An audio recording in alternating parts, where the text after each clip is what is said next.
Welcome back students. So in our previous class we have learned about food, sources of food, nutrition and then food from plant products, food from animal products and all. Is it not? Now we are going to learn about the rest part of the chapter, food habits of animal.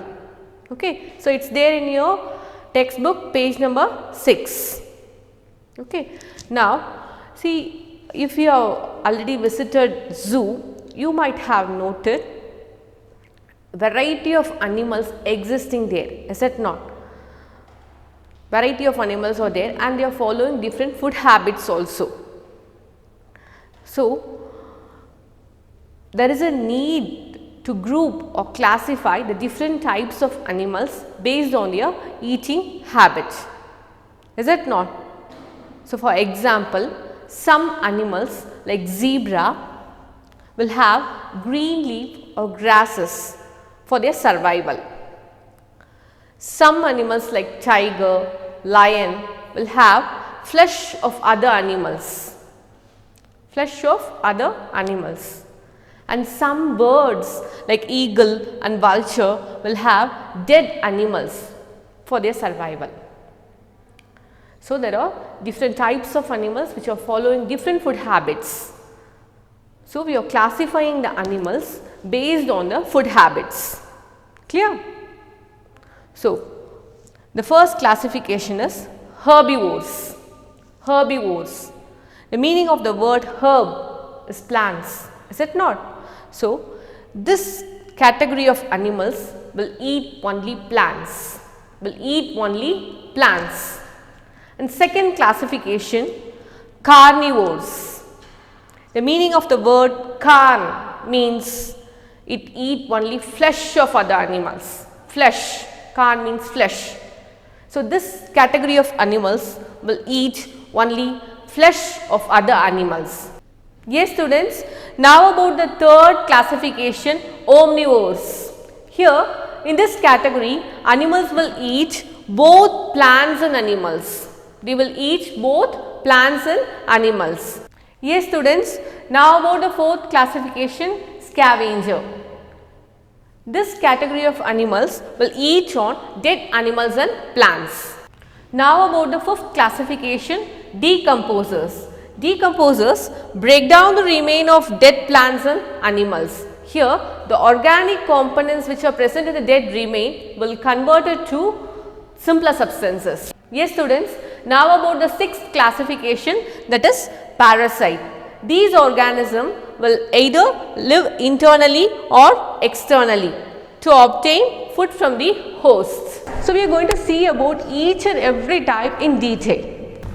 Yes students, now we are going to learn about the first classification, herbivores. The first classification, herbivores.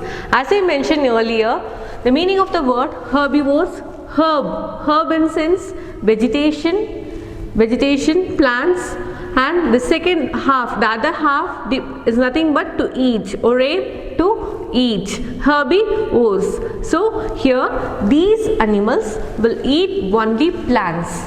These animals will eat only plants for their survival. Okay, and then about their teeth. So the animals which come under this category, they have two types of teeth. Basically they have two types of teeth. The first type is nothing but the sharp cutting teeth at the front. At the front side they are having sharp cutting teeth to just pluck over the leaf. For that purpose they are having sharp cutting teeth at the front side, and in the back side they are having flat white grinding teeth. Flat white grinding teeth. The purpose is to chew all the plants what they are intaking, to just grind it, to chew it. They are having flat white grinding teeth. So they are having two different types of teeth. Okay, one is sharp cutting teeth and other one is white grinding teeth. Okay, so for example, here the animals which comes under herbivores are cow, buffalo, deer and all. Cow, buffalo, deer and all. And some birds also comes under this herbivores category. That is, they used to have nuts, berries, fruits and seeds. So this is what about herbivores. Yes students, now about the second type, carnivores.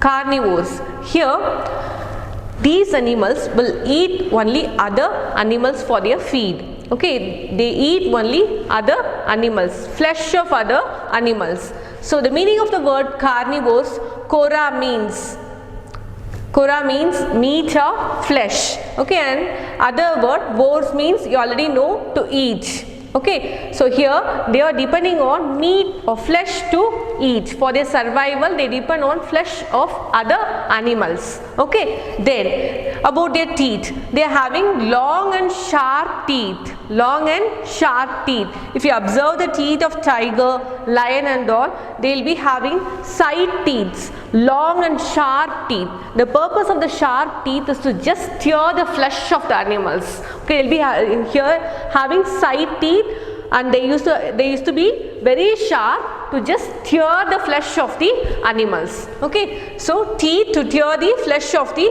animals. So some birds which comes in the carnivore variety will have curved pointed beaks. Curved pointed beaks, again for the same purpose, to just tear the flesh of the animals. They are having curved pointed beaks, these birds. And then some of the examples which consider the carnivores are lion, tiger, eagle and wolf. Lion, tiger, eagle and wolf. So these are animals which comes under the carnivore type of the variety, carnivore animals. Clear? Yes students, about the third type, omnivores. Omnivores. Okay, here the animals will eat both plants and animals. Both plants and animals they will eat for their survival. Okay, and the word omni means here all or everything. They will eat all or everything, meaning either plants or animals they are eating. No, that's why the name is omnivores. Omnia means all or everything. And then example, human beings. We human beings are also coming under omnivores. Why? Since we are also taking both plants and animals, is it not? So human beings, raccoon, RACCOON, raccoon. Okay, raccoon, bears and crows, everything comes under this omnivore variety. Omnivores does not mean that they will eat all the flesh of all animals and all. They are selectively eating some flesh of some selective animals only. They do not eat flesh of all animals as like human beings, is it not? They are also restricting. No, that's what. They do not eat flesh of all animals. They eat only parts of certain plants. They are restrictively selecting and they are eating. That's why the name omnivores. Clear? Yes students, now we are going to learn about the fourth classification, scavengers. Here in this category, animals will eat dead plants and animals. This category of animals will eat dead plants and animals. So they intake dead remain of animals which will produce foul smell and which can spread infection. So in that way they are cleaning the environment also. So it will help in cleaning the environment. Okay, now about examples. Examples, both the varieties carnivorous and omnivorous will come under this scavengers variety. Here carnivorous birds such as hyena, jackal and vulture. Omnivorous type, crow. Crow also comes under this. Omnivorous in sense both plants and animals. They used to have some grains, is it not? Grains and animals, flesh of animals. So that crow, omnivorous type will also come under this category, scavengers. Clear? Yes. Now about the fifth classification of animal, said to be as decomposers. Decomposers. Okay, so there is a difference in between scavengers and decomposer. One slight difference. Here scavengers they used to have dead plants and animals, is it not? Now here in a decomposer they will be having that, but still they are just break down the complex substance which is present there, no, that is converted into a simpler one. See here, it break down the remain of dead plants and animals. Here also it depends on dead plants and animals only. But still, the complex substance which is present in the dead plants and animals, is transferred or converted into a simpler one so that all the producers can intake. Okay, break down the remain of dead plants and animals and convert them into simpler substances. For example, bacteria, snail, worms and fungi that what to say, mushrooms and all, no, we used to see, right? Mushrooms, they are intaking this type of decomposer, dead and decays, and from that they are giving the nutritious food. They are preparing the nutritious food. So it play an important role in keeping the environment clean. Here also they are keeping the environment clean. Why? Because they are just using the dead and decay animals, is it not? So simultaneously it is cleaning the surrounding, it is cleaning the surroundings. So this is what about the fifth classification, decomposer. Yes students, now about the sixth classification, parasite. Okay, so here in this category, organism will live either internally or externally. Okay, they will live internally or externally. Here two organisms will survive. One is host and other one is parasite. The one which provides food and shelter is said to be as host, and other one which receives the nutrition is meant to be as a parasite here. So two organisms will survive, host and other one is parasite. Okay, so here as an example we are going to learn about two types of examples, that is external and internal. External one is mosquito. Okay, so here what it will do, mosquito will sit in your skin, right? It will suck the blood, it will suck the blood. So it will suck the blood through the proboscis, a small pipe like structures, proboscis. So through this they are sucking the blood. And another example for internal parasite is bacteria. In your digestive tract you can see some bacteria which are there in the digestive tract. So they are living there, they are depending on shelter with the host organism. So they are living there, and again they are getting the nutrition from the living organism. So they are for food and shelter, they are depending on the host. So this is one example, that is internal parasite. Okay, that's what. So here as an example, fleas and leeches, it suck human blood. The help of a small pipe like structures said to be as proboscis. Okay, so again another example, tapeworm, hookworm and all, which will live internally, and they are just getting the nutrition from the organism. Okay, so this is what about parasites. Yes students, now we are going to learn about the last part of the chapter, that is food chain. So what is this? This is a topic which is about which animal is eating which animal, which is intaking which animal. Okay, so there always depends on existence, dependence in between animals. About that the topic is. Okay, living organism depends on one another for food. For their survival, for their existence, one living organism depends on another living organism. Hope you all know, is it not? A food chain represents this food dependence of organism in a natural environment. So this dependence they are representing in this food chain. Okay, so which animal is eating which animal? Who eats whom? Who eats whom? About that. Now, one type of the life cycle of food chain, that is grass. Grass is intaken by deer. Deer is eaten by lion. Grass is eaten by deer and deer is eaten by lion. That is one food cycle. Another, grass is eaten by grasshopper. Grass is eaten by grasshopper and grasshopper is eaten by lizard. Lizard is eaten by eagle and eagle is eaten by fox and fox is eaten by tiger. Okay, so this is another food cycle, food chain. Okay, now, so there are different organism which is surviving like this. Is it not? There are different organism which feeds on another organism, like that it keeps on surviving. So here there are different levels in this food chain. So always the first level will be the producers. Producers in sense grass or green plants. grass or green plants. So that's what said to be as first level producer, that is the first level of the food chain. Actually the meaning of the word producer, in sense they are able to produce their own food because they can do photosynthesis, is it not? They can prepare their own food, that's why plants are having the name producers. So that will always be the first level in the food chain. Okay, and then next level is primary consumer. Either we can call it as herbivore or primary consumer. The meaning of the word herbivore is the animals which will eat plants, is it not? So the animal which is eating plants is said to be as herbivore, and otherwise it is said to be as primary consumer, which will consume the producers for their feed,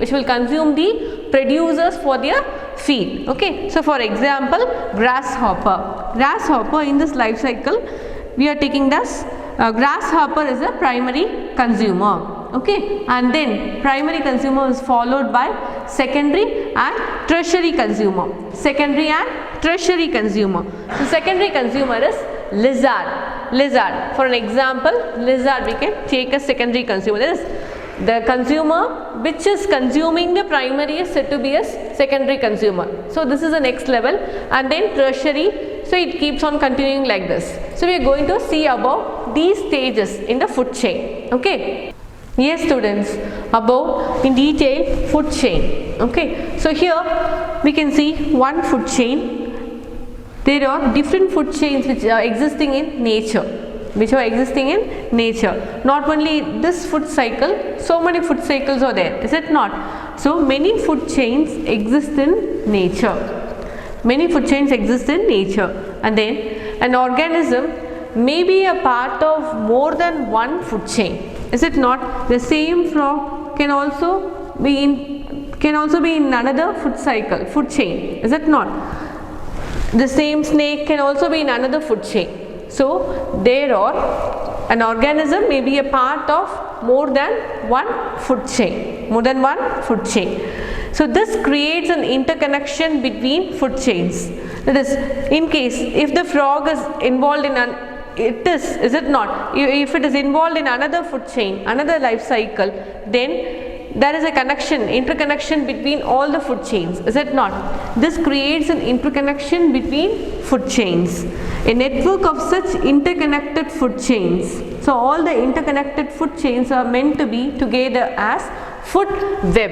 It's called as food web. One life cycle, one food cycle is said to be as food chain. Okay, and if the same organism is there in another food cycle, that the interconnected one all together with the interconnected food chains is said to be as food web. Is that clear? There is a difference between food chain and food web. Food chain in sense one entire food cycle. Okay, so this is one food chain. So if you are taking about food web, if you are considering about food web, here the difference is the same organism which is involved in another food cycle, that interconnected network all together is meant to be as a food web. Again, with food web, a network of such interconnected food chain is called food web. Clear? So now about a food chain. So here, as I said, the primary level will be always the producer. Producer is grass, or else you can have as green plants also. So this grass is eaten by grasshopper. And this grasshopper is said to be as primary consumer, or else we can also say tell us herbivore, or else primary consumer, which consumes on producers for their food. So here grasshopper is intaking grass. Grasshopper eats grass. Okay, and then about the next level, secondary consumer. Secondary consumer is the one which will consume primary consumer. So here frog is eating the grasshopper. Right, frog is eating the grasshopper, and then here snake is eating the frog. And eagle is eating the snake here. Is it not? Eagle is eating the snake, and then finally this dead and decayed animals is turned to be As I explained already about the decomposer, from the dead and decayed animals, if you have ever seen the dead animal, dead flesh of the eagle, no, from that what will happen? Some bacteria or fungi used to come, is it not? So what it will do, it will just convert the complex substance of the dead animal into a simpler one, so that it's finally turned to or transferred to fungi particles like mushrooms and all. So it is rich in nutrients. It is rich in nutrients. It is intaking the dead animal and decay parts, and then it is producing a producer which is rich in nutrients. Okay, so this is what some fungi and decomposers will be at the end of this life cycle. So again, this life cycle continues. Clear? So this is one life cycle of the food chain. Now here these arrows represents the transfer of energy from one organism to other organism. So from one organism, from the grasshopper is obtaining the energy. From the grasshopper, frog is obtaining the energy. From the frog, snake is obtaining the energy. From the snake, eagle is obtaining the energy, right? So like that, the energy is getting transferred. That's what the arrow is showing here. Arrow represents the transfer of energy from one organism to another organism. So this is what about the complete food chain. Yes students, now about the quick glance of this lesson, food and its sources. Food and its sources. So here what we saw, food, about the food, nutrition, is it not? Food gives us energy to carry out the life activities, all our daily routines. For doing all the activities we need some energy. That energy we are gaining from food, is it not? So for growth, for repair of worn out cells, and to protect the body from various diseases, this food is utilized, is it not? So then we can obtain food from plants and animals. Both from plants and animals we can obtain the food. And we saw the different plant products and animal products. We have learned about different plant products and animal products, is it not? So next thing is about producers. Because they are able to do photosynthesis, they are able to prepare their own food. That's why it's said to be as producers. Which one? Plants are said to be as producers, is it not? Then about consumers which will consume producers for their feed. So those are usually animals which will consume producers for their feed. Okay, and then different parts of the plant which are edible parts. No, we are utilizing almost all: root, stem, leaf, flower and stem. Everything is edible. We are intaking and we are gaining the energy from the plant, is it not? Next thing, and animals are classified as different types. Herbivores which will eat only on plants, carnivores which will feed only on flesh, omnivores which will depend both on plants and animals, and then scavengers which will feed on dead and decay of animals, is it not? And then about decomposers here, they will just utilize that same dead and decay animals. They will break down the complex substance which is there in the dead animals to a simpler one. And then about parasite which will exist either internally or externally, and it may or may not harm the living organism. Okay, so the parasite will get benefited, the parasite organism will get benefited. So these are different classifications based on their food habits, different classification of animals based on their food habits. And next thing is what we saw about food chain. What we saw about food chain, that is one path of energy as animals find food. Different animals are there which is surviving in the environment. So one particular life cycle of the food chain, how they are finding out the food for their survival, that is said to be as food chain. Okay, next thing is about food web, how plants and animals are connected in many ways to help them and all survive, which is making all the organisms to survive. So what are the different same animal can be existing in different food chains and all, is it not? So the interconnected pathway, entire thing all together we are termed as, that is termed as food web. Okay, so this is what we have seen in the entire lesson, we have learned in the entire lesson. So students, we have come to an end of this chapter. We have seen all the different things here. So hope you all understand about this chapter. So study well and thank you.